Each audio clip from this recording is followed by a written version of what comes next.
Hi, I'm Michael Gier, and welcome to Silver Dove Films interview show. I am here with a fabulous actor. His name is Kevin Sizemore. Thank you for being here. Thanks for having me, man. Hello, everyone. Now, Kevin, man, he's had a great career. He's had ups and downs like a lot of actors in Hollywood, but he's a Christian, and he's a successful actor in Hollywood, even as a Christian, which is fabulous. So he's not only doing a lot of television in Hollywood and film work, but he's also doing a lot of Christian projects. So we're going to talk about all of it. And well, let's get started with what we were just talking about a minute ago, which is the fact that you came to Hollywood. How did you get started? I grew up in West Virginia, a small town in Princeton, West Virginia, and when I was there really wasn't an area for me to do anything like theater or anything in the arts that I know of. So I ended up going to college in West Virginia. After I left West Virginia, I ended up going to college in Pittsburgh, and while I was there, I moonlighted in all of the films, Hoffa and Innocent Blood and Bob Roberts with Tim Robbins. And I realized that this is something I really wanted to do. So I took off to New York with no money. And I realized in about 6 months that probably wasn't my best decision. I bounced back to South Carolina because that's where my brother lives.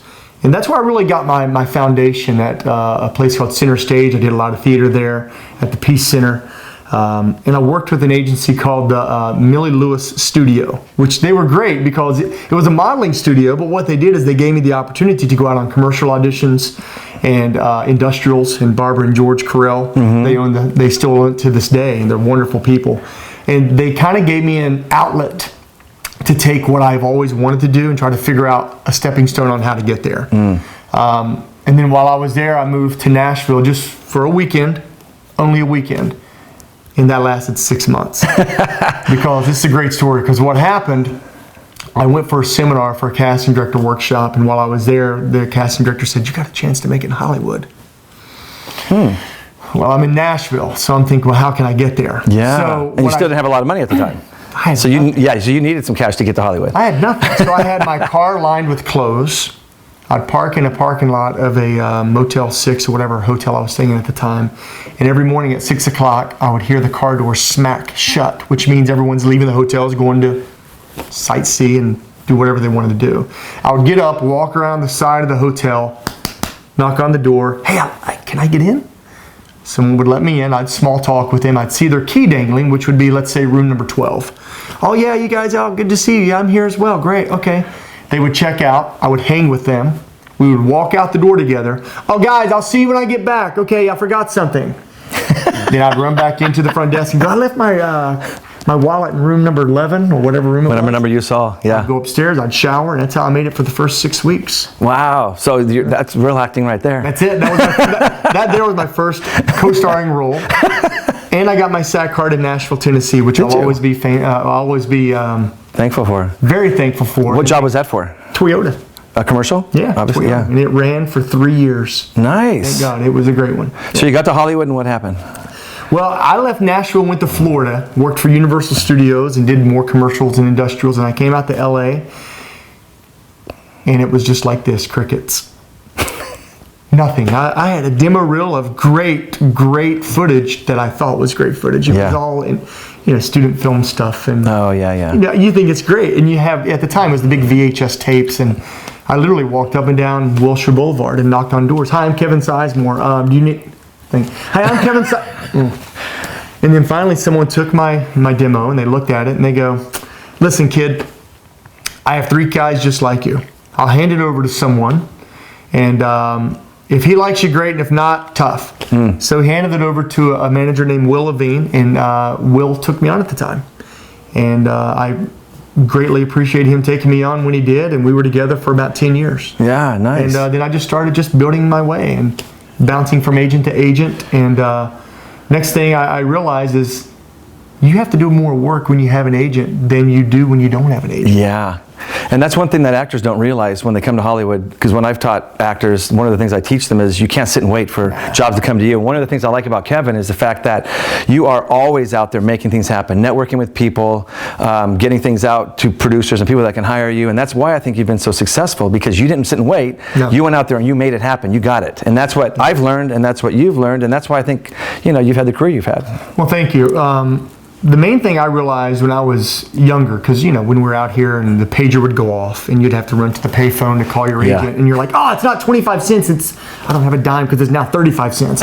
It's all these stupid things that happen because, it's not like it is today. But I would sit in my apartment and I didn't have a printer. I barely had a computer that would barely work.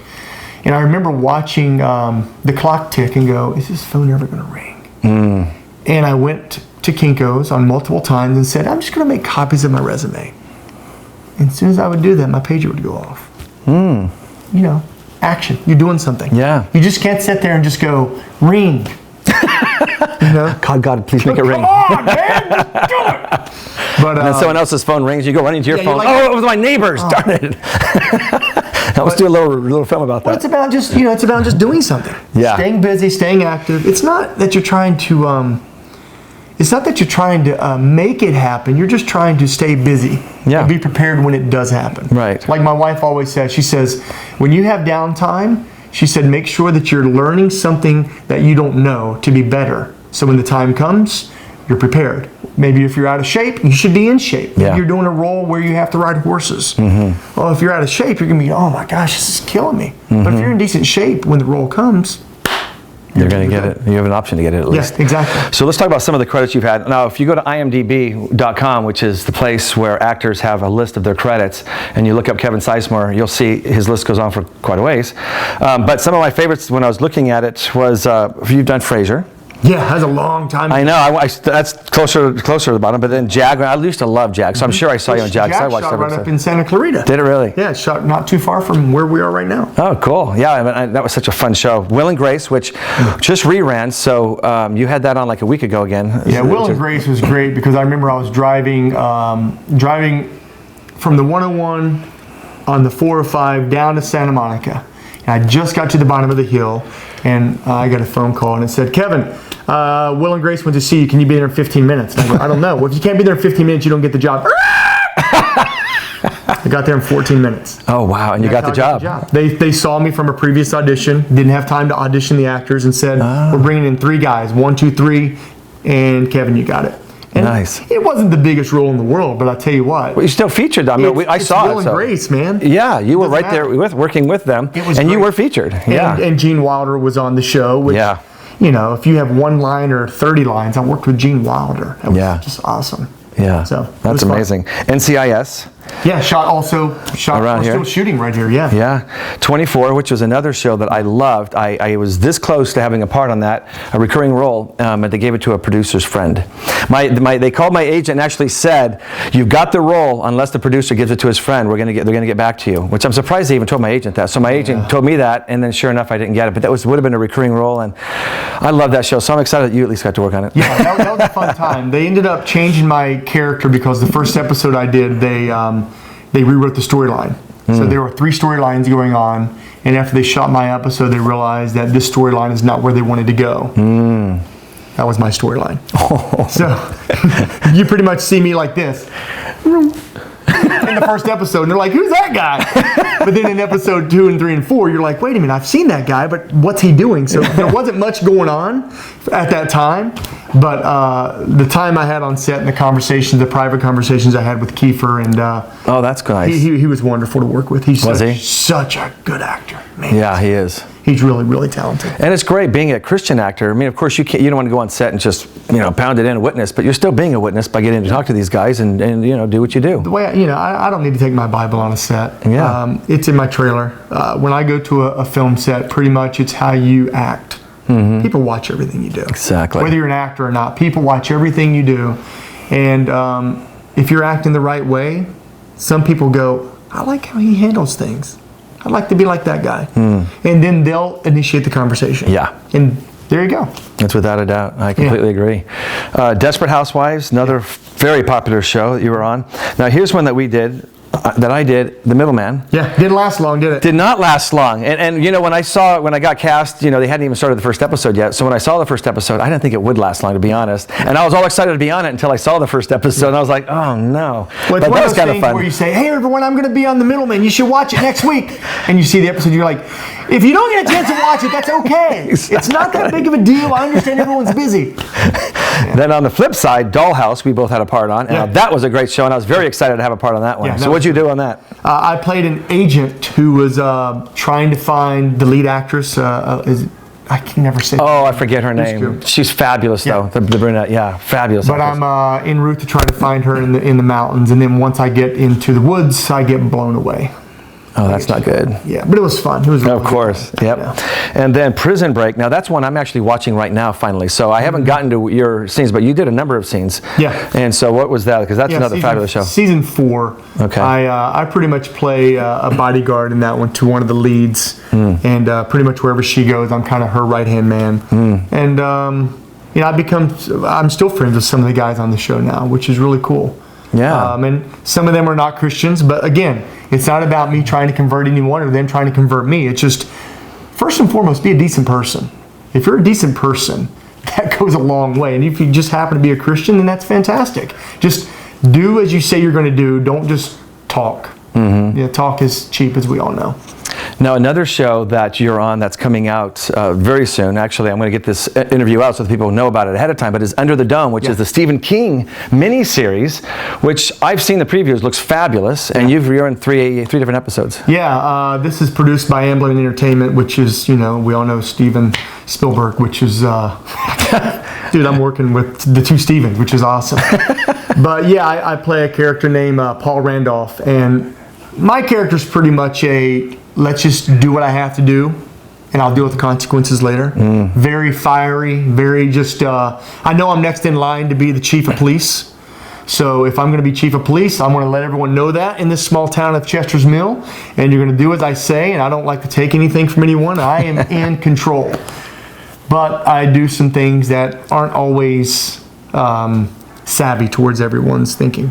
I make some choices that are probably not as good as they should be. Right. And you'll see that July 1st is my first big appearance, and then you'll see that in the previous episode. They tease me in, but July 1st and the following week you'll see some crazy stuff that Randolph does. Doing. Yeah. So looking back when you were in Nashville and you were sneaking into the hotels and taking showers and now you've got all these wonderful credits, and these are just a few of many. What do you think about that, knowing where you were and where you are? I'm so happy I did it. I'm serious. I am so happy. I came from a very small town in the hills of West Virginia, and I had a goal and a dream that I wanted to try to be an actor in Hollywood. And I remember laying in a tent with two of my friends at the State Fair of West Virginia my senior year in high school, looking at the stars, and they said, what are you going to do? And this guy said, I want to be this, and I want to be a doctor, and what about you? And I go, I want to be an actor.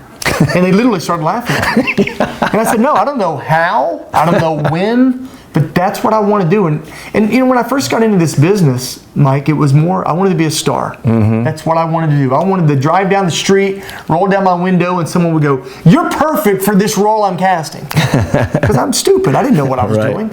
And then I realized that this is such a business. And once you realize that you are your own business. Yeah. And once you know how to manage your own business and be the CEO of your own business, life's a lot easier. And now I just realize that it's not about being a star at all. It's about doing work that I want to do, work that I love to do, and I can provide for my family. And if we want to go on vacation, we can go on vacation. I don't have to save up for, 2 years to go to Hawaii. I just want to have fun. Yeah. And it's great therapy. Great therapy. Well, I guess playing all the different roles. Yeah. Now you've got a movie coming out, Johnny Blue. It was just announced on IMDb. Is that still happening? It's in negotiations. I'm signed on to do it. We're waiting to see if the funding's going to come through. But yeah, they've already listed it, and they've already got all the cast there. If it comes through, you're talking about a powerful script. Really. And Shirley Jones is starring in it, and your picture's second. So are you one of the leads in it? Yeah. Oh, nice. Yeah, it's great to work with Shirley Jones. Well, it's a character who I play a guy who pretty much has a horrible accident due to someone based on drinking and driving, and I play a guy who loses all of his legs, both of them, and I'm a bitter man. And it's about the story of my son and his best friend who moves into this town, and I don't think that those types of people should live in my town. And I'm just a really ruthless guy. So. Yeah, See what happens. I hope that happens. That sounds good. Thank you. And then as far as the Christian projects, you've got a film that's just come out, a lot of things happening. So what's happening with that? And you also just did a short. We actually know mutual friends, which is how we met. David DeVos, Joth Riggs, both fabulous guys, great directors. And that's how we met. And then, finding out we've actually worked in the same shows together and we had lunch. Anyway, it's been great getting to know you. Dave was the DP on a project that we shot for a spec spot with Matthew Rothmeyer for an extended commercial. And Matthew was my editor on Foreclosed. Yeah, so it's a weird we have here. And Joth just directed me in Heartfall, which is going to premiere at the 168 Film Festival on the August 10th. Yep. And your son was in that with you. Yeah, he took the lead. It's his film, and I just happened to assist him. And him and Reagan Kilpatrick played our leads, and myself, Jen Gotson, and Sue Wood, we kind of let them run the show, and we just kind of watched and actually learned a lot from these kids. Nice. Which was awesome. And Joth Riggs, of course, directed it. Yeah. So that's going to be fun. And then I just did another wonderful faith-based comedy called Can I Get a Witness Protection? That's directed by Robert G. Lee, who's a wonderful Christian comedian. And this cast is fantastic. There's a lot of faces you'll recognize and some you won't recognize. But as I stated earlier, we just got a standing ovation from some of the Christian critics who watched this film because they were just happy that they cast really good actors. Yes. Because a lot of times we're getting into a habit of casting friends in our projects, and that's all good, but you got to cast who's right for the role. And if that means your friend doesn't get the job, then I'm sorry, they can do something else. Yeah. But this is going to be a fun project. It won't be coming out until 2014. And that's it's going to come out right after A Christmas Tree Miracle, which is what... Oh, that's right. That just got distribution as well. That's a Christmas movie, which also looks fabulous. Yeah, that's with Terry Kaiser, which everyone knows from Weekend at Bernie's, which is fantastic. Love him. And I'm telling you, what a wonderful actor, giving actor. Directed by J.W. Myers. He's actually back east now in Ohio, and written by a lovely writer named Ty DiMartino. It was produced by Route 40 and Flyover Films. It's all back east. And I get this phone call from a girl. Her name is Tess. And I go, hey, Tess, I haven't heard from you in 3 years. What's going on? Well, my husband's directing a movie, and I think you're right for the character. And I go, well, who's your husband? JW. I didn't know you married JW because we used to work together. Oh, wow. They're shooting in West Virginia. I'm in. She goes, you haven't read the script. I said, you're right, because I'm from West Virginia. I thought, if I can get home, I'll do anything. Yeah. And luckily, I said yes, and luckily the script was really good. And so we shot that back in West Virginia, and man, I just, to go home and work and be around your friends. Oh, yeah. There's nothing like it. Nice. Nothing like it. And then you've got a film coming out called Redline, correct? Is that what it's called? Yeah. Yes. Yeah, Redline comes out July 23rd. You can get it on Amazon anytime between now and then and save money on the pre-order. Redline is about a guy and his family who are just visiting from out of town, and we ended up getting on the Red Line subway, just the metro train. And on that train, we see other people just from different walks of life. And within 5 minutes, boom, something happens, and we are stuck 900 feet below the ground. So we don't know if there's an issue with maybe an earthquake, or we don't know even what happened. But when you see what I have to go through as an actor, what I'm dealing with my wife and my daughter, and then the other people, and the people who've deceased, and the people who are still living, and what's going on with, they're very manipulative, and what we're trying to figure out with what happened. It's a roller coaster, and it's going to be great. It sounds like a good film. And it's already had international distribution. You know, we're in Korea, and we're in China, and Germany, and Russia, and France. And it's great. It's just, it's really. Michael gets back to the seeds I've planted, and I tell my wife this because she was asking me years ago when it all started back when I did this film Useless for the 168 Film Festival. When I did Useless, I started planting seeds. And I said, within 2 years, I've got to have these things bear fruit. And, you know, it's one way of getting it out there, but if you're just doing it for that reason, it's not going to work. You got to follow your faith, and you got to trust in yourself, and you got to do the right things. And I've been very fortunate to have a really good group of people around me. My wife and son, and my parents, and my brothers, and my relatives. It's just, I couldn't be more blessed. Yeah. Well, that's great. Well, thank you so much for taking the time today. Yeah, this is awesome. And talking about your career, and I'm excited that you've had such a great career, especially knowing where you started from and how hard you've worked to get here. It's exciting. Thank you. And go see Foreclosed. It's coming out on DirecTV. Yeah, so that's what I want to tell you now that we're done with the interview. It's just Foreclosed is doing great. It's been received very well. We've signed licensing agreements, and now we have it in front of over 40 million people, and it starts airing on DirecTV July 2013, and then it'll air for a while at different times. And then our new short film is called But Now I See. Which is like, it's from Amazing Grace. Was blind, but now I see. And it's about a couple of homeless people, but it's going to be a fabulous film. Everybody who's read the script loves the script, and so I'm excited to produce it. And that'll be coming out soon, so you can go to silverdovefilms.com to get more information about that film. And we appreciate you watching, and we'll see you next time. Thanks, man. Yeah, thank you, bud.